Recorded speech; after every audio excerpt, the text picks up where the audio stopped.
Every year, people spend more than $2 billion trying to erase weeds from their lawns.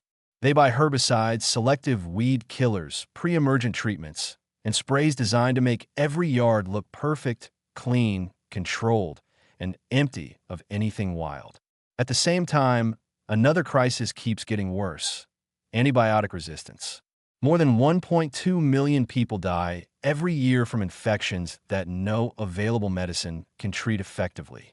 These two facts usually exist in separate conversations. Lawn care is one topic. Antibiotic resistance is another. But maybe they should not be separate, because many of the plants we destroy without thinking are not useless. They are chemically complex.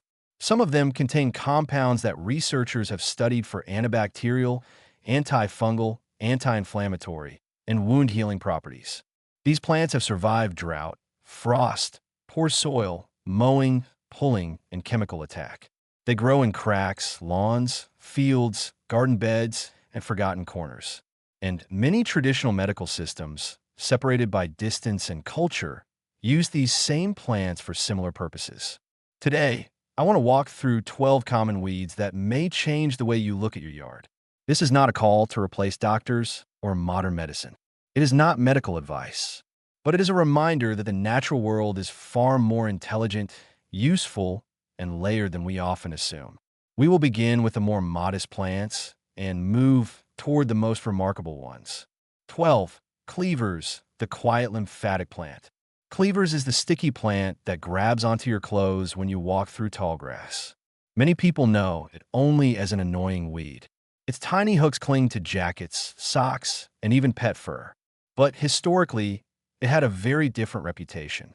In old monastery gardens, cleavers was used for swollen glands, stagnant lymph, and the kind of internal congestion that often appeared before visible infection. Traditional Chinese and Indian systems also used similar preparations for swelling, inflammation, and glandular problems. What makes cleavers interesting is that it contains iridoid glycosides, tannins, and other plant compounds that researchers have examined for antimicrobial activity. Some laboratory studies suggest that compounds in cleavers may affect certain gram-positive bacterial strains, especially those connected with skin and soft tissue problems. The traditional way to use cleavers was gentle. Young stems were gathered in spring, before the hooks became too tough. The plant was often cold-steeped in water or pressed fresh. Heat was usually avoided because delicate compounds can break down under high temperatures. The taste is mild and green, almost like the water left after washing fresh spinach. Cleavers does not shout for attention. It whispers. It supports movement, drainage, and cleansing. That may be why different traditions, with no direct connection, kept returning to it. 11. Ground elder, the plant that would not leave. Ground elder is famous among gardeners for being almost impossible to remove. Once it enters a garden, it spreads quickly and stubbornly. Many people consider it one of the most frustrating weeds in temperate climates. But ancient communities valued it as both food and medicine. It was carried across Europe as a useful plant and grown near settlements. Young shoots were eaten as a spring vegetable, often cooked like spinach. The taste is mild, slightly sweet, with a faint carrot-like or anise-like note. Ground elder contains falcarinol, a compound also found in carrots and related plants. Research suggests that falcarinol may have antibacterial and anti-inflammatory properties. One reason it is interesting is that it may affect bacterial membranes, which is different from the way many common antibiotics work. That difference matters. Bacteria become resistant by learning how to survive familiar attacks. A compound that works through a less common pathway may offer researchers something worth studying more deeply. The important detail is timing. Ground elder should be gathered when it is young, before flowering. Later in the season, the taste becomes bitter and the chemical profile changes. To gardeners, ground elder is an invader. To older food and healing traditions, it was a practical spring medicine hiding in plain sight. 10. Self-heal, the plant with a direct name. Self-heal is a low-growing plant with small purple flowers. It appears in lawns, disturbed soil, meadows, and garden edges. Its name is unusually clear. It tells you exactly what people believed it did. Old herbal traditions used self-heal for cuts, sore throats, ulcers, swollen glands, and infections of the mouth and throat. Some traditions called it a wound herb. Others used it as a gargle or tea. Self-heal contains rosmarinic acid, a compound also found in rosemary and lemon balm. Rosmarinic acid has been studied for antimicrobial and anti-inflammatory effects, especially in relation to oral and respiratory pathogens. But self-heal also contains other compounds that may interfere with the way microbes attach to tissue. That is important because infection often begins with attachment. If bacteria cannot easily grip the surface, they may have a harder time establishing themselves. A simple preparation is an infusion of fresh leaves and flowers. The flavor is slightly bitter, herbal, and softens nicely with honey. Self-heal is easy to ignore because it looks small and ordinary, but its long history suggests that people notice something real about it. 9. Sheep sorrel, the sour mineral plant. Sheep sorrel grows in poor, acidic soil. That is one reason it appears in lawns and fields where other plants struggle. Its small, arrow-shaped leaves have a sharp, sour taste, almost like lemon. That sourness comes partly from oxalic acid, which means sheep sorrel should be used carefully and not in large daily amounts. But in small quantities, it has a long history of use.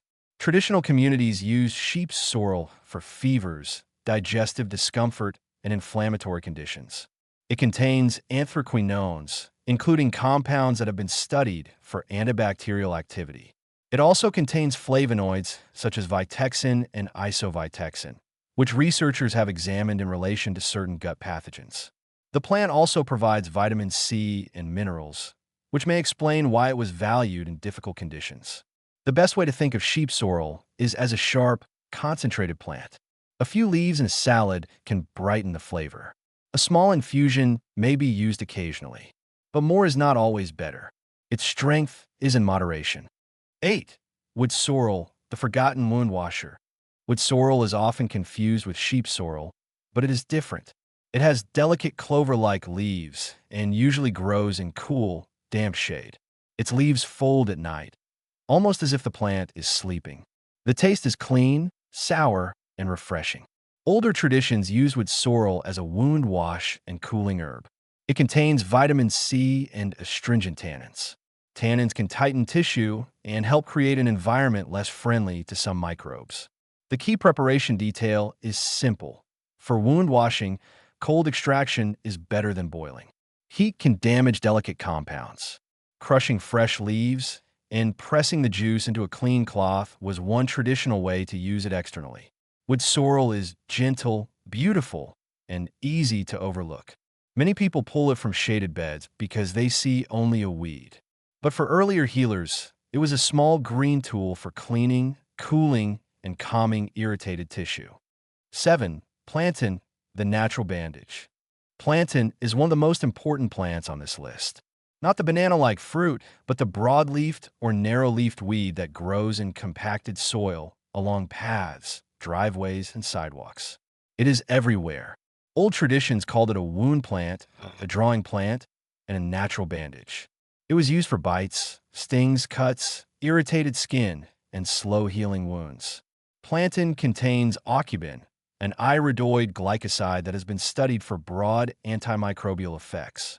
When the fresh leaf is crushed, the plant chemistry begins to change. Compounds become more active as cell walls break. This may help explain why fresh crushed plantain was traditionally applied directly to the skin. Plantain also contains allantoin, a compound known for supporting tissue repair. Allantoin is still used in some commercial skin and wound care products. To use plantain traditionally, people crushed fresh leaves and applied them to minor cuts, insect stings, or inflamed skin. The cooling effect can be noticeable quickly. For internal use, some traditions prepared a mild cold infusion. The taste is green, quiet, and plain, like the water at the bottom of a salad bowl. Plantain is not dramatic. It is common, humble, and extremely useful. That may be exactly why so many cultures trusted it. 6. Dandelion, the bitter defender. Dandelion may be the most hated lawn plant in modern culture. People spend enormous amounts of money trying to remove it. Yet across traditional medicine systems, it was valued for the liver, digestion, bowel flow, and general cleansing. The bitterness of dandelion is not a flaw. It is the point. Bitter compounds in dandelion stimulate digestion and bowel production. Older healers believed that stagnation in the body could lead to deeper illness, and bitter herbs were often used to get things moving again. Dandelion root contains inulin, a prebiotic fiber that feeds beneficial gut bacteria. A healthy gut microbiome plays an important role in immune function. Modern research continues to explore how gut bacteria influence inflammation, metabolism, and resistance to infection. The root can be roasted and prepared as a dark, earthy drink. The flavor becomes smoky, bitter, and almost chocolate-like. In difficult historical periods, roasted dandelion root was used as a coffee substitute and digestive tonic. A traditional decoction is made by simmering chopped root gently in water. Vigorous boiling is not ideal because strong heat can damage some volatile compounds. Dandelion teaches an important lesson. Sometimes the bitter things we reject are exactly the things the body recognizes. 5. Purslane, the biofilm fighter. Purslane is a low, fleshy, succulent plant that spreads across gardens after warm rain. In many parts of the world, it is not considered a weed at all. It is food. People eat it in salads, stews, yogurt dishes, soups, and cooked vegetable preparations. It has been eaten for thousands of years across the Mediterranean, the Middle East, Asia, and Latin America. The strange thing is that some modern cultures treat it as trash. Purslane is rich in omega-3 fatty acids, especially for a land plant. It contains EPA, a form more commonly associated with fish. That alone makes it nutritionally interesting. But purslane also contains slippery mucilaginous polysaccharides. That slipperiness may be important. Researchers have explored whether these compounds can interfere with bacterial biofilms. Biofilms are protective structures built by bacteria. Inside a biofilm, bacteria can become much harder to reach and kill. They may withstand far higher concentrations of antimicrobial agents than free-floating bacteria. If purslane compounds can weaken biofilm formation or communication, that would make the plant especially interesting. The best way to eat purslane is simple. Raw. It is crunchy, juicy, slightly salty, and faintly sour. Cooked briefly with garlic, olive oil, and lemon, it becomes silky and tender. But it should not be overcooked. Long cooking can reduce some of its delicate nutritional value. Purslane is proof that the line between weed and vegetable is often cultural, not biological. 4. Chickweed, the winter healer. Most medicinal plants disappear when winter comes. The ground hardens, leaves die back, the garden goes quiet, but chickweed keeps growing. It germinates in autumn and often stays green through cold weather. In some places, it is one of the only fresh plants visible in late winter. Chickweed has tender stems, small star-like white flowers, and a soft, mild taste. It contains saponins and flavonoids, including rutin, which has been studied for anti-inflammatory and antimicrobial properties. Traditional communities used chickweed for skin irritation, boils, abscesses, and inflamed tissue. In some folk practices, the fresh plant was crushed and mixed with fat to make a simple poultice. The fat helped hold the plant compounds against the skin for longer. The preparation matters. Chickweed saponins are water-soluble but heat-sensitive. For internal use, a cold infusion can be more appropriate than a hot tea. For topical preparations, low warmth or room temperature infusion helps preserve delicate compounds. The taste is surprisingly pleasant. Fresh chickweed is mild, sweet, and tender, almost like young corn or fresh spring greens. Its gift is timing. It appears when little else is available. 3. Stinging nettle, the armored green warrior. Stinging nettle protects itself with tiny needle-like hairs. Touch it carelessly and you feel burning, itching, and redness. This defense works very well. Animals avoid it. People avoid it. Gardeners often destroy it. But nettle has been one of the most valued wild plants in Europe and many other regions for centuries. Once cooked or dried properly, the sting disappears. The leaves become rich, mineral, and spinach-like, with a deeper, earthy flavor. Nettle is high in iron, calcium, and vitamin K. It has been used as food, tea, fiber, and medicine. Nettle root and leaf contain compounds that researchers continue to study for immune, inflammatory, urinary, and antimicrobial effects. Some compounds in nettle may interact with bacterial cell structures in unusual ways, though more research is needed before making strong claims. Historically, nettle was used in soups, cooked greens, tonics, and even textiles. Its fibers are strong and durable. During times of shortage, nettle fiber was used as a practical replacement for other materials. To prepare nettle safely, young tops are gathered before flowering, usually with gloves. A brief blanching removes the sting. The greens can then be cooked like spinach or added to soups. Nettle is a plant with armor. It makes you respect it before it lets you use it. 2. Yarrow, the soldier's herb. Yarrow is one of the great wound herbs of the Old World. It has feathery leaves, flat clusters of white or pale flowers, and a strong aromatic smell somewhere between sage, grass, and camphor. Across many cultures, yarrow was used for bleeding, wounds, fever, and infection. Soldiers, healers, and rural families all relied on it. The old stories connect yarrow with battlefield medicine because it was used to slow bleeding and clean wounds. Whether in Europe, Asia, or North America, different peoples arrived at similar uses for the same plant. Modern research has examined yarrow essential oil and extracts for activity against certain bacteria, including resistant strains in laboratory settings. Its chemistry is complex. It contains flavonoids, sesquiterpene lactones, and volatile oils that may work together rather than through one isolated compound. This is important. Whole plants often contain groups of compounds that interact. When researchers isolate only one compound, they may miss the full effect. Yarrow also appears to influence inflammation and immune response. Some studies suggest it may affect immune cells involved in fighting infection. A traditional tea is made by steeping dried flowers and leaves in hot water, covered, so the aromatic compounds do not escape too quickly. The taste is bitter, warm, aromatic, and slightly medicinal. Yarrow is not a casual herb. It is strong, direct, and serious. That may be why it appears again and again in stories of wounds, fever, and survival. 1. Creeping Charlie, the weed that refuses to die.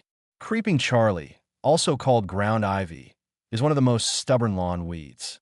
It spreads by runners, roots at every node, and returns after pulling, mowing, and spraying. Many gardeners hate it, but before hops became the standard bittering plant in beer, Creeping Charlie was used in brewing. It helped flavor and preserve ale. People consumed it regularly without thinking of it as medicine, even though it carried strong aromatic and antimicrobial compounds. Creeping Charlie contains ursolic acid, a plant compound also found in apple skins and rosemary. Ursolic acid has been studied for antimicrobial, anti-inflammatory, and tissue-supporting properties. It is especially interesting because some research has examined its effects against anaerobic bacteria, which thrive in low-oxygen environments, such as deep wounds or dead tissue.